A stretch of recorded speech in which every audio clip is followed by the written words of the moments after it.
Hello everyone, this is Rahul Vishwakarma. इस video में हम लोग पढ़ने वाले हैं कंट्रोल स्ट्रक्चर्स इन पीएचपी। इसमें हम लोग दो चीज पढ़ने वाले हैं, एक तो इफ एल्स और दूसरा हम लोग पढ़ने वाले हैं फॉर लूप, और एक और पढ़ने वाले फॉर ईच। फॉर ईच जो है ऑलमोस्ट सेम होता है फॉर लूप जैसा ही। ठीक है, तो ये सारी चीजें हमको किस चीज में हेल्प करती है? अब ये सारी चीजें हमको हेल्प करनी है कि लॉजिक बिल्डिंग में। ठीक है, अगर हमको कुछ लॉजिक इंप्लीमेंट करना है तो इफ एल्स या फिर जो फॉर लूप है या फॉर ईच है, ये हमको हेल्प करेगा उसको और इजीली इंप्लीमेंट करने के लिए। ठीक है, तो स्टार्ट करते हैं। तो पहली चीज हम देखने वाले if statement in PHP. If statement क्या करता है? इफ स्टेटमेंट का यूज करके हम लोग क्या कर सकते हैं, कुछ भी लॉजिक बिल्ड करते हैं। सपोज करो, एग्जांपल लेते हैं कि सपोज आपको अभी जो आईटी का पेपर होता है वो 80 मार्क का होता है, राइट? अब 80 में से अगर आपको 60 मार्क्स आता है तो हम मानेंगे वो फर्स्ट क्लास है, अदरवाइज हम मानेंगे वो सेकंड क्लास है। ठीक है, अगर ये वाला लॉजिक हमको बिल्ड करना है तो हम कैसे करेंगे, कैसे लिखेंगे ये चीज प्रोग्रामिंग में? कि अगर जो मेरा मार्क्स है वो 60 या 60 या 60 से ज्यादा है तो मैं प्रिंट करूंगा कि this is first class, otherwise मैं प्रिंट करूंगा कि दिस इज सेकंड क्लास। ऐसा मुझे लॉजिक बिल्ड करना है, तो कैसे करेंगे? तो उसका यह है, उसके लिए हम यूज करेंगे इफ स्टेटमेंट। ठीक है, इफ स्टेटमेंट हमको हेल्प करेगा क्या करने के लिए? लॉजिक बिल्ड करने के लिए, जो हम लोग ने अभी डिस्कस किया।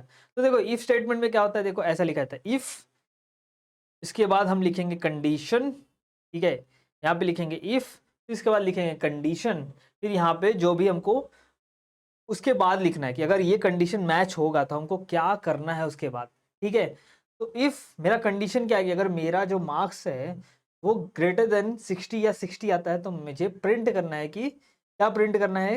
मुझे प्रिंट करना है कि this is first class, otherwise मुझे प्रिंट करना है दिस इज सेकंड क्लास। ठीक है, if statement allow programmer to make decision based on one or more condition and execute a piece of code conditionally. ठीक है, अगर हमको कुछ भी कंडीशनली कोड को एग्जीक्यूट करना है, कोई भी कोड को कंडीशनली एग्जीक्यूट करना है या कुछ डिसीजन मेकिंग करना है, उस केस में हमको हेल्प करता है कौन? If statement. अब मोस्टली इफ के साथ ई एल्स भी यूज किया जाता है। ठीक है, इफ एल्स, मोस्टली इफ के साथ एल्स यूज किया। जैसे हम लोगों ने कंडीशन अपना डिस्कस किया कि हम लोगों को क्या करना है, अगर 60 या 60 से ऊपर रहा तो प्रिंट करना है कि this is first class, else otherwise, otherwise को हम लोग यहाँ पे कंसिडर करेंगे, एल्स हमको प्रिंट करना है दिस इज सेकंड क्लास। ठीक है, तो उसके लिए हम यूज करेंगे एल्स। यहाँ पे देखो इफ जो कंडीशन रहेगा यहाँ लिखेंगे, अगर ये वाली कंडीशन मैच होगी तो ये वाला ब्लॉक क्या होगा? एग्जीक्यूट होगा। अगर ये कंडीशन मैच नहीं होगी, यानी कि इसकी वैल्यू अगर फॉल्स आएगी, तो यहाँ पे एल्स में जाएगा और ये वाला ब्लॉक ये एग्जीक्यूट होगा। ठीक है, इसको हम लोग क्या करते हैं, बीएस कोड में प्रोग्राम के थ्रू समझते हैं। ठीक है, तो यहाँ पे मैं एक बनाता हूँ if else demo dot P H P. ठीक है, और यहाँ पे हम लिख लेते हैं ऑलराइट। ठीक है, अब मैं क्या करता हूँ, कंडीशन लिखता हूँ। मुझे क्या करना है, मेरा कंडीशन क्या है कि डिस्प्ले करना, अगर मेरा जो मार्क्स है, जो मेरा मार्क्स है, यहाँ पे मैं ऐसे ही थोड़ा सा ये कर लेता हूँ। अगर जो मेरा मार्क्स है, यहाँ पे मैं आपको थोड़ा समझाता हूँ। ठीक है, सपोज मेरा मार्क्स यहाँ पे कितना है, सपोज 50 है, तो मुझे यहाँ पे कंडीशन चेक करना है कि जो मार्क्स है ना, अगर अगर ये ग्रेटर देन 60 या इक्वल टू 60 रहेगा तो मुझे डिस्प्ले करना है कि this is first class. Right, otherwise otherwise मैं डायरेक्टली डिस्प्ले करूंगा दिस इज सेकंड क्लास। ये वाला लॉजिक मुझे बिल्ड करना है, तो हम जाएंगे यहाँ पे। ठीक है, तो कैसे क्या यूज करेंगे उसके लिए? उसके लिए यूज करेंगे हम इफ एल्स। तो पहले मैं एक वेरिएबल बना लेता हूँ मार्क्स, जिसके अंदर मैं क्या करूंगा, मेरा जो भी मार्क्स आया रहेगा वो सेव कर लूंगा। सपोज मेरा मार्क्स आया 50। ठीक है, अब यहाँ पे लॉजिक बिल्ड करेंगे इफ। ठीक है, इफ के लिए हम लिखेंगे इफ कीवर्ड, उसके बाद यहाँ पे हम क्या करेंगे, यहाँ पे ओपनिंग एंड क्लोजिंग ब्रैकेट लगा देंगे और इसके अंदर चेक करेंगे कंडीशन। ठीक है, तो यहाँ पे कंडीशन चेक करेंगे कि जो मार्क्स है अगर ग्रेटर देन या इक्वल टू 60 है, ठीक है, तो हम डिस्प्ले करेंगे यू आर पास्ट, या फिर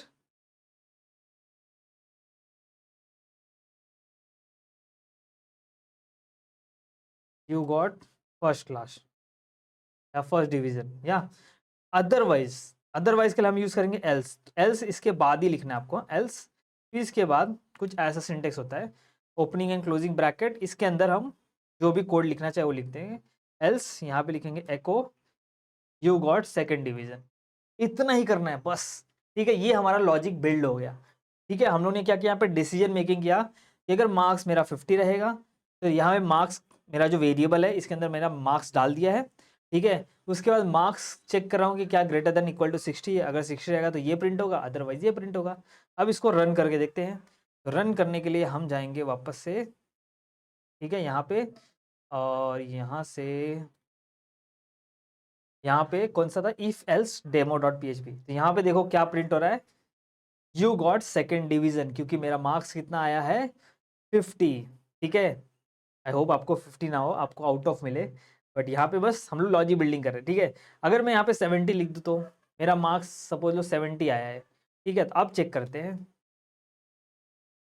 यू गॉट फर्स्ट डिवीजन, ठीक है। तो यहाँ पे देखोगे तो कंडीशन के बेसिस पे यहाँ पे प्रिंट हो रहा है, ठीक है। अगर वैल्यू इसका ग्रेटर, मार्क्स की वैल्यू ग्रेटर देन और इक्वल टू 60 रहता है तो फर्स्ट डिवीजन बोलता है, या अदरवाइज वो सेकेंड डिवीजन बोल रहा है। तो ये है आपका इफ एल्स स्टेटमेंट, ऐसा लिखा जाता है, ठीक है, एकदम इजी। नेक्स्ट कंट्रोल स्ट्रक्चर में आता है, देखो यहाँ पे जो प्रोग्राम मैंने किया वही ऑलमोस्ट वही है, you pass with the first class, okay you can do better, जो भी मैसेज आपको डालना है वो डाल सकते हो अपने मन से, ठीक है। बढ़ते हैं नेक्स्ट। नेक्स्ट है लूप स्ट्रक्चर। अब लूप स्ट्रक्चर का क्या यूज है, तो इसके लिए भी एक सिनेरियो लेते हैं। सपोज आपको क्या, हमको क्या करना है यहाँ पे, इसके लिए मैं एक और बना लेता हूँ लूप, यहाँ पे लिख देता हूँ फॉर लूप डॉट php, ठीक है। अब मेरे पास एक सिनेरियो है, ठीक है, उसको सॉल्व करना है। तो सिनेरियो ये है कि मुझे क्या करना है, मुझे प्रिंट करना है 1 से लेके 100 नंबर, ठीक है। सिनेरियो क्या है, मुझे प्रिंट करना है 1 से लेके 100 नंबर। तो कैसे करेंगे, अभी मेरे पास कुछ सॉल्यूशन नहीं है, तो मैंने अभी तक जो सीखा है उसके हिसाब से सॉल्यूशन ये है कि मैं क्या करूँगा, यहाँ पे ऐसा करूँगा, ठीक है। ये हो गया 1 के बाद यहाँ पे लिखेंगे एको, फिर यहाँ पे 2, ऐसे मैं 100 टाइम करूँगा, ठीक है। फिर इसके बाद 3, फिर 4, 5, 6, 7, 8, राइट, 9, ऐसे करते करते मैं कितनी बार, 100 बार, समझे क्या। मुझे ये कितना करना पड़ेगा, 100 बार, क्योंकि मुझे 1 से लेके 100 नंबर प्रिंट करना है। तो ये सोचो कितना टाइम कंज्यूमिंग है और कितना टाइम लेगा और कितना गधा मजदूरी है, ठीक है। बहुत टाइम तो लेगा ही, प्लस एक गधा मजदूरी का काम है। बट हम प्रोग्रामिंग कर रहे हैं, ठीक है, हम क्या कर रहे हैं, मशीन को इंटेलिजेंट बनाने का काम करते हैं, राइट। तो प्रोग्रामिंग के थ्रू ऐसा तो कुछ होगा कि हम उसको और इजी वे में कर सकें, ठीक है। तो यस, इसका इजी वे है, क्या इजी वे है, फॉर लूप। फॉर लूप के थ्रू हम क्या करेंगे, इसको ही इजी बनाएंगे। इजी कैसे बनाएंगे, तो मैं इसके नीचे ही फॉर लूप इंप्लीमेंट करता हूँ, ठीक है। तो यहाँ पे हम लिखेंगे फॉर लूप का जो सिंटैक्स है वो देख लेते हैं पहले। फॉर लूप का सिंटैक्स एकदम इजी है, आपको क्या लिखना है, फॉर लूप के लिए लिखना है फॉर कीवर्ड, उसके बाद ओपनिंग एंड क्लोजिंग ब्रैकेट, ठीक है। उसके बाद जो करली ब्रेसेस हम ब्लॉग ओपन करते हो तो रहेगा, बट इसके अंदर क्या रहेगा, इसके अंदर कंडीशन के साथ साथ बहुत सारी चीजें होती है। पहला तो होता है इनिशियलाइजेशन। इनिशियलाइजेशन में क्या रहेगा, आपका लूप स्टार्ट कहाँ से होगा, आपको कहाँ से स्टार्ट करना है लूप। हमारे केस में हमको लूप कहाँ से स्टार्ट करना है, 1 से, ठीक है।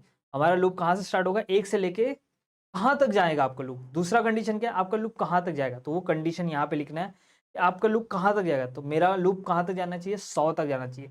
तो यहाँ पे कंडीशन लिखा जाता है ताकि जो लूप है वो स्टॉप हो, तो कहीं कहीं कहीं तो अपना लूप एंड होगा, ठीक है। अदरवाइज वो चलता जाएगा, तो उसको बोलेंगे इनफाइनाइट लूप। इनफाइनाइट मतलब जिसका एंडिंग नहीं है, तो कहीं ना कहीं एंड करना पड़ेगा लूप को, राइट। तो लूप को कहाँ एंड करना है अपने को, जैसे ही मेरा वैल्यू 100 हो जाता है वैसे ही मुझे लूप को एंड कर देना है, ठीक है। उसके बाद इंक्रीमेंट एंड डिक्रीमेंट, हमको कितने कितने से इंक्रीमेंट करते जाना है, एक एक से इंक्रीमेंट करते जाना है, ठीक है, यही चीज करना है। तो हम अब इसको सिंप्लीफाई करके लूप के थ्रू करेंगे। तो यहाँ पे लिखेंगे पहले फॉर, ठीक है। फॉर के बाद यहाँ पे एक वेरिएबल बनाएंगे, सपोज इसका नाम तो आई इज इक्वल टू, लूप कहाँ से स्टार्ट करना है मुझे, 1 से, तो यहाँ पे हम लिख देंगे 1, ठीक है। उसके बाद यहाँ पे लिखना है तुमको सेमी कोलन, इसको बोलते हैं सेमी कोलन, ठीक है। यहाँ पे देखो इसको बोला जाता है सेमी कोलन। ऑलराइट, उसके बाद यहाँ पे क्या है नेक्स्ट, इनिशियलाइज कर दिया। इनिशियलाइज मतलब लूप कहाँ से स्टार्ट होगा। फिर इसके बाद क्या आएगा कंडीशन। कंडीशन मतलब लूप कहाँ तक चलेगा। तो लूप कहाँ तक चलेगा, जब तक मेरी ये आई की वैल्यू अभी 1 है, लेकिन कब तक चलना चाहिए, जब तक आई की वैल्यू 100 नहीं होती तब तक चलना चाहिए। यहाँ पे हम लिखेंगे कंडीशन में लिखेंगे I should be less than और इक्वल टू 100। जब तक आई की वैल्यू 100 से छोटी है तब तक लूप चलेगा, और या फिर जब तक आई की वैल्यू इक्वल टू 100 हो जाती है तब तक मेरा लूप चलेगा। ठीक है, उसके बाद वापस सेमीकोलन लगाएंगे। तीसरा पार्ट क्या है, इंक्रीमेंट और डिक्रीमेंट। आपको क्या करना है, इंक्रीमेंट करना है या डिक्रीमेंट करना है। आई की वैल्यू को हमको क्या करना है, इंक्रीमेंट करना है, राइट। तो हम यहाँ पे लिखेंगे इंक्रीमेंट के लिए मैंने क्या बताया था आपको, आई प्लस प्लस कर देंगे। ठीक है, यहाँ पे आई रहेगा। तो ये मेरा बन गया ये 3 पार्ट जो मैंने आपको बताया था। पहला इनिशियलाइजेशन, फिर कंडीशन, फिर इंक्रीमेंट और डिक्रीमेंट। ठीक है, हम लोगों ने इनिशियलाइज किया लूप को, तो आई की वैल्यू दिया 1, ये इनिशियलाइजेशन हो गया। फिर इसके बाद आई यहाँ पे कंडीशन लिया कि आई की value should be less than और इक्वल टू 100। आई की वैल्यू कब, मतलब लूप कब तक चलेगा, जब तक आई की value equal to, sorry less than और इक्वल टू 100। जब तक ये कंडीशन मैच नहीं होगा, जब तक ये कंडीशन फॉल्स नहीं होगा तब तक लूप चलेगा। ठीक है, जब तक ये कंडीशन ट्रू होता रहेगा तब तक ये लूप चलता रहेगा। फिर इसके बाद हम क्या करेंगे, आपको इंक्रीमेंट करना है या डिक्रीमेंट करना है, हमको इंक्रीमेंट करना है। एक एक से लूप को यहाँ पे एक एक से आई की वैल्यू को इंक्रीमेंट करना है। ठीक है, उसके बाद यहाँ पे ब्लॉक डाल देंगे। ठीक है, अब इसके अंदर हमको क्या करना है, हमको प्रिंट करना है क्या, कि जो भी आई की वैल्यू उसको प्रिंट करते जाना है, मतलब 100 तक नंबर्स प्रिंट करने हैं। तो मैं ये एक को यहाँ से निकाल के यहाँ पे डाल दूंगा। बट यहाँ पे 1 अगर डालूंगा तो ये बार बार 1 प्रिंट करेगा। ठीक है, फॉर एग्जाम्पल मैं यहाँ से ये पूरा निकाल देता हूँ अभी। ऑलराइट, और यहाँ पे मैं br भी डाल देता हूँ। अब मैं अगर इसको रन करता हूँ, तो रन करने के लिए यहाँ पे जाते हैं और यहाँ पे फॉर लूप। तो देखो इसने क्या किया, 1 1 1 प्रिंट किया है, दिख रहा है 1 1 1 1, ये 100 टाइम प्रिंट किया। बट मुझे क्या करना है, 1 2 3 4 ऐसा प्रिंट करना है, 1 से लेके 100 नंबर प्रिंट करना है। क्योंकि यहाँ पे 1 क्या एक स्टैटिक वैल्यू है, मतलब हम लोग ने 1 ही डाल दिया इसलिए वो 1 ही प्रिंट करता है। इसका सोल्यूशन क्या है, इसका सोल्यूशन ये है कि हम यहाँ पे वेरिएबल आई की वैल्यू डाल देते हैं। ठीक है, यहाँ पे वेरिएबल आई डाल देते हैं। अब ये क्या करेगा, अब देखो यहाँ पे 1 2 3 4 5 6 7 8 9 कहाँ तक प्रिंट किया, 100 तक। ये कैसे हो रहा है, थोड़ा सा और इसको देखना है अगर तो। ठीक है, तो ये हो क्या रहा है देख लेते हैं। ठीक है, यहाँ पे क्या किया मैंने, यहाँ पे एक फॉर लूप बनाया, यहाँ पे आई लिया। ठीक है, आई इज इक्वल टू 1 लिया। फिर इसके बाद यहाँ पे लिखा जो भी आई रहेगा वो that should be less, net गड़बड़ हो गया ये, सॉरी, हाँ ये सही है ना, I should be less than और इक्वल टू 100। ठीक है, जब तक आई की वैल्यू क्या 100 से छोटी या इक्वल रहेगी तब तक ये लूप चलेगा। फिर इसके बाद यहाँ पे लिखना आई प्लस प्लस।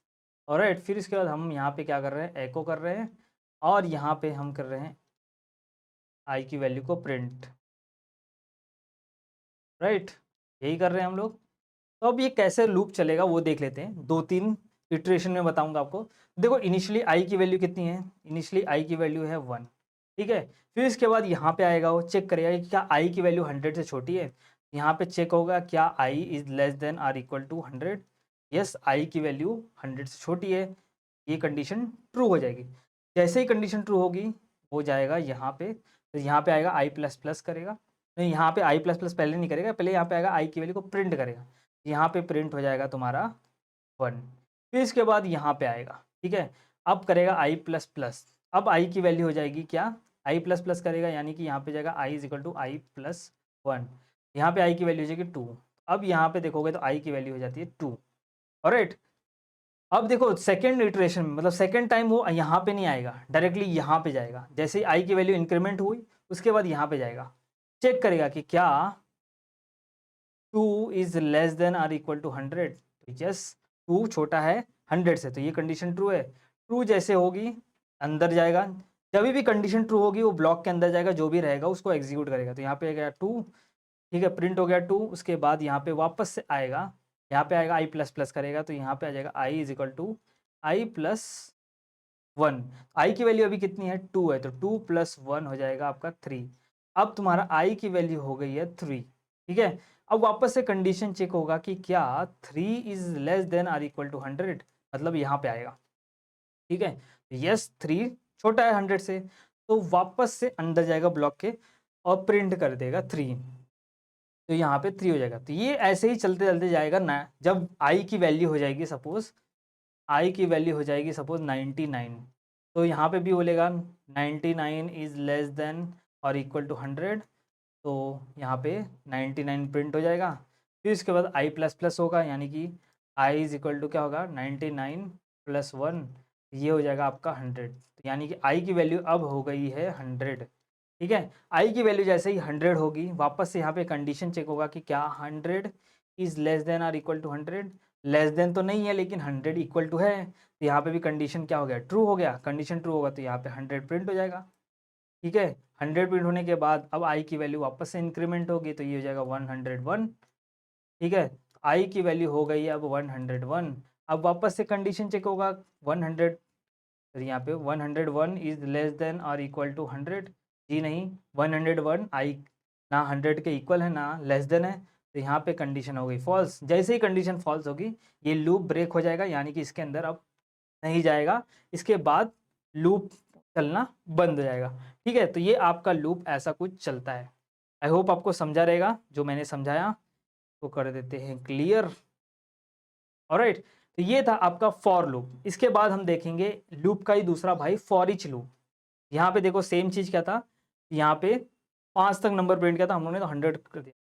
अब देखो इजी हो गया, अब आपको 100 200 1000 कितना भी नंबर प्रिंट करना हो या कुछ भी करना हो, बार बार एक ही चीज, अगर लूप का यूज कब करते हैं, जब कोई भी चीज आप रिपीटेशन में करते हो, कोई भी चीज आप बार बार करते हो ना, तो अब देखो क्या हो गया, ये चीज तो बार बार एक ही चीज बार बार रिपीट हो रही है, ठीक है। तो जब चीजें रिपीट होती है ना, उस केस में आप यूज करते हो लूप, ठीक है। हमारे केस में क्या हो रहा था, क्या रिपीट हो रहा था, यहाँ पे देखो हम बार बार वही कर रहे थे ना, एको 1 एको 2 एको 3, मतलब बार बार प्रिंट कर रहे हैं, बट एक एक नंबर इंक्रीमेंट कर रहे थे। ये चीज लूप से हम लोग को कर सकते हैं। तो चीजें जब रिपीट होती है, आपको लगता है कि हाँ भाई इसको लूप में डाल सकते हैं, तो उसको लूप में डाल दो, ठीक है। तो ये था आपका फॉर लूप। अब इसका दूसरा भाई आता है, वो क्या आता है for each loop. For each loop क्या होता है, ये डायरेक्टली नहीं चलता है, ये किसके ऊपर चलता है, एरे। इसके लिए आपको चाहिए एरे, ठीक है। This loop work only on arrays. अगर एरे रहेगा तो उसके लिए आपको फॉर ईच लूप यूज करना बहुत ईजी हो जाएगा, मतलब। तो अभी एरे क्या होता है वो हम लोग आगे भी देखने वाले हैं, फिर भी थोड़ा मोड़ा मैं बताता हूँ इसके लिए। यहाँ पे हम क्या करेंगे, एक और फॉर ईच डॉट PHP बना देते हैं, ठीक है। इसके लिए इसके अंदर हम इम्प्लीमेंट करेंगे for each loop. For each का सिंटैक्स अगर देखना है तो यहाँ पे देखो, आपको लिखना है फॉर ईच कीवर्ड, उसके बाद यहाँ पे ऐसा ओपनिंग एंड क्लोजिंग ब्रैकेट्स, ठीक है। उसके बाद इसके अंदर लिखना है जो भी एरे रहेगा उसका नाम एज वैल्यू। अब इस वैल्यू के अंदर आपको एक एक करके वैल्यू मिलते जाएगा एरे का, ठीक है। और यहाँ पे तो आपको पता है कि जो भी कोड आपको एग्जीक्यूट करना है वो यहाँ पे लिखना है। अब चलते हैं यहाँ पे वापस। पहले तो मैं आपको एरे बनाना सिखा देता हूँ, ऑलरेडी मैंने आपको बताया था लास्ट वीडियो में, फिर भी बताता हूँ। एरे के लिए आपको क्या करना है, एक वेरिएबल बनाना है ऐसे, ठीक है। एक वेरिएबल बना लेते हैं एरे के लिए, जिसका नाम देते हैं ARR और एरे, ठीक है। इज इक्वल टू, एरे बनाने के लिए हम यूज़ करेंगे एरे, ऐसा भी कर सकते हो, या फिर दूसरा तरीका इजी इजी वे में सीखते हैं, बाद में हम लोग एरे को डिटेल में देखेंगे। तो देखो ये बन गया आपका एरे। एरे क्या होता है, एरे एक टाइप का वेरिएबल ही होता है, लेकिन ये अलग टाइप का वेरिएबल होता है, ये एक खास वेरिएबल होता है। खास इसमें क्या है, देखो एक नॉर्मल वेरिएबल में आप क्या कर सकते हो, एक टाइम पे एक ही वैल्यू सेव कर सकते हो, जैसे कि यहाँ पे मैंने ए बनाया, इसके अंदर एक टाइम पे आप एक ही वैल्यू सेव कर सकते हो। बट ऐसा केस आ गया सपोज कि एक ही वेरिएबल के अंदर बहुत सारी वैल्यू सेव करनी है। सपोज आपको एक ही वेरिएबल के अंदर क्या करना है, पूरे वीक का नाम सेव करना है, ठीक है। यहाँ पे सपोज एक ही वेरिएबल के अंदर मुझे क्या करना है, पूरे वीक का नाम सेव करना है। देखो मैंने क्या किया है, एक वेरिएबल बनाया और सात, देखो Monday Tuesday Wednesday Thursday Friday Saturday, मतलब सातों दिन का वैल्यू मैंने एक ही वेरिएबल के अंदर सेव कर दिया। लेकिन अगर इस वेरिएबल के अंदर सेव करना था तो सिर्फ मैं क्या कर पाता, एक ही वैल्यू सेव कर पाता। तो ये होता है एरे, ठीक है। तो ये एरे समझ गया मोटा माटी, आई थिंक आप समझ गए कि एरे क्या होता है। अब मुझे क्या करना है, एरे की सारी वैल्यूज को प्रिंट करना है, कहाँ पे, यहाँ पे, ठीक है। एरे की सारी वैल्यूज को, मतलब मंडे ट्यूसडे वेडनेसडे सारी वैल्यूज को प्रिंट करना है यहाँ पे। तो कैसे करेंगे, उसके लिए सिंपल सा तरीका है, यूज करेंगे क्या, फॉर ईच लूप। देखो फॉर ईच लूप कैसे काम करता है, पहले आपको लिखना है फॉर ईच, ठीक है। उसके बाद फॉर ईच के बाद आपको लिखना है यहाँ पे एरे का नाम। तो यहाँ पे एरे का नाम क्या है, ये, तो यहाँ पे हम डालेंगे ARR, ठीक है। उसके बाद यहाँ पे लिखना है एज, ठीक है। अब ये क्या है, मंडे ट्यूसडे, यहाँ पे हम लोग ऐसा वैल्यू भी लिख सकते हैं, ठीक है। तो ये, और इसके बाद हर एक वैल्यू को मुझे क्या करना है, प्रिंट करना है। तो यहाँ पे होगा क्या, देखो ये जो एरे है ना, ये क्या करेगा, एक एक करके, वन बाय वन, पहले एक एक एलिमेंट की वैल्यू को देता जाएगा। पहले मंडे मंडे की वैल्यू को, जो मंडे है ना, पहला एलिमेंट, ये जो पहला वैल्यू है ना मंडे, उसको इसके अंदर डाल देगा। और इसके अंदर डालने के बाद हम लोग इसको क्या करेंगे, प्रिंट कर देंगे। फिर इसके बाद इसके पास आएगा, दूसरा एलिमेंट उठाएगा, इसके अंदर डालेगा, उसके बाद इसको प्रिंट कर देंगे। तो यहाँ पे देखो आपको कोई कंडीशन डालने की जरूरत नहीं है, ना कोई इंक्रीमेंट करना है ना डिक्रीमेंट करना है। जैसे फॉर लूप में इंक्रीमेंट डिक्रीमेंट करना पड़ता है, यहाँ पे कुछ नहीं करना है। यहाँ पे ये लूप कब तक चलेगा, जब तक यहाँ पे एरे के एलिमेंट है, वो ऑटोमेटिक चेक कर लेगा कि क्या एरे के एलिमेंट जहाँ तक लास्ट रहेगा वो वहाँ तक ही चलेगा, ठीक है। आपको सिर्फ लिखना है यहाँ पे एरे, उसके बाद एज वैल्यू, ये एक एक करके वैल्यू में एक एक एलिमेंट डालते जाएगा। अब उस एलिमेंट के साथ आपको क्या करना है, इस वैल्यू के साथ आपको क्या करना है, मुझे तो सिर्फ यहाँ पे प्रिंट करना है, तो मैं यहाँ पे प्रिंट करूँगा, ठीक है। अब देखते हैं इसको रन करके, ये आ गया फॉर। देखो यहाँ पे मैंने क्या किया, एक एक वैल्यू को प्रिंट किया, Monday Tuesday Wednesday Thursday Friday Saturday, ठीक है। अब मैं इसका दूसरा एग्जांपल अगर लूँ, सपोज मैं एक दूसरा एरे बनाता हूँ, नंबर्स, ठीक है। अब मैंने क्या किया, देखो 1 2 3 4 5 6 7 8 10 तक नंबर लिया, एक ही वेरिएबल में एक एरे बनाया जिसमें 10 तक नंबर्स हैं। अब मुझे क्या करना है, हर एक वैल्यू को डबल करना है, ठीक है। तो अब मैं ये वाला फॉर ईच यहाँ से उठा के यहाँ पे डाल देता हूँ, इस बार मेरा ये है ना। अब हर एक वैल्यू को मुझे क्या करना है, डबल करना है। तो मैं क्या करूँगा, यहाँ पे मल्टीप्लाई कर दूंगा, ठीक है। लेकिन यहाँ पे कैलकुलेशन कर रहा हूँ, राइट। तो मैं कैलकुलेशन ना ये दूसरे वेरिएबल में कर लेता हूँ, एक वेरिएबल सी लेता हूँ और यहाँ पे लिखता हूँ वैल्यू इंटू 2। और उसके बाद हर एक वैल्यू को, ये क्या किया मैंने, जो भी वैल्यू आएगी, पहले 1 आएगा, 1 इंटू 2 2 हो जाएगा, तो वो सी में सेव हो जाएगा। और सी को हम क्या करेंगे, उसको प्रिंट कर देंगे, ठीक है। फिर उसके बाद 2 आएगा, फिर 2 2 जा 4, फिर 4 का वैल्यूज किस में, सी में स्टोर हो जाएगा। फिर सी को मैं यहाँ पे प्रिंट कर दूंगा। फिर 3 आएगा, 3 2 जा 6, यहाँ पे सी में स्टोर कर दूंगा 6, और 6 को प्रिंट कर दूंगा। देखते हैं चलता है क्या। देखो 2 4 6 8 10 12 14 16 18 20, मतलब हर एक वैल्यू को मैंने क्या किया, डबल करके प्रिंट किया। तो मतलब वो एरे, यहाँ पे फॉर ईच लूप क्या करता है, एरे के हर एक एलिमेंट को एक एक करके वैल्यू में डालता जाता है। अब उस वैल्यू के साथ आपको क्या करना है, वो आप डिसाइड करो। मैंने क्या किया, पहले आपको दिखाया कि मैं एक एक वैल्यू को, एक एक डेज को प्रिंट करके दिखाया, उसके बाद हर एक नंबर को मैंने डबल करके दिखाया। अब आपको क्या करना है, वो आप डिसाइड करो। अब ये वैल्यू, ऐसा नहीं कि वैल्यू लिखना है, इसके यहाँ पे नम भी लिख सकते, मतलब कुछ भी नाम लिख सकते हो, ठीक है। कोई भी एक वेरिएबल ही रहता है ये, यहाँ पे इसकी जगह पे आप कुछ भी दे सकते हो। तो मैंने यहाँ पे देखो वैल्यू की जगह पे नम कर दिया, तो भी चल रहा है। ऑलराइट गाइस, सो ये था आपका कंट्रोल स्ट्रक्चर्स, जिसमें इफ एल्स देखा हम लोग ने, फिर उसके बाद फॉर लूप देखा, फिर उसके बाद फॉर ईच लूप देखा, ठीक है। और देखोगे ना, जो प्रोग्रामिंग करते हैं मोस्टली, ठीक है, मोस्टली 90% जगह पे for each, for loop, if else ये यूज होता है। ये बहुत ही इंपॉर्टेंट कॉन्सेप्ट है और बहुत ही इंपॉर्टेंट टॉपिक है, ठीक है। हर एक प्रोग्रामिंग में, जैसे जावा ले लो, जावास्क्रिप्ट ले लो, सी प्लस प्लस ले लो, कोई भी प्रोग्रामिंग में सबसे इंपॉर्टेंट टॉपिक तो मेरे हिसाब से इफ एल्स और ये फॉर लूप होता है, ठीक है। अगर ये आपको आता रहेगा तो आपका प्रोग्रामिंग समझ लो अच्छा है। ऑलराइट, तो नेक्स्ट वीडियो में हम लोग देखेंगे स्ट्रिंग के फंक्शंस। तो गाइज आई होप आपको वीडियो समझ में आया रहेगा, तो उसके लिए एक लाइक बनता है और इस चैनल को सपोर्ट करने के लिए। और अगर आप चाहते हैं कि ऐसे ही फ्री कंटेंट इस चैनल पे आते रहे, तो बस आपको चैनल को सब्सक्राइब करना है और दूसरों के साथ शेयर करना है। और वीडियो अच्छा लगा तो एक कमेंट भी कर दोगे तो और भी बढ़िया रहेगा। तो मिलते हैं नेक्स्ट वीडियो में, टिल देन बाय बाय।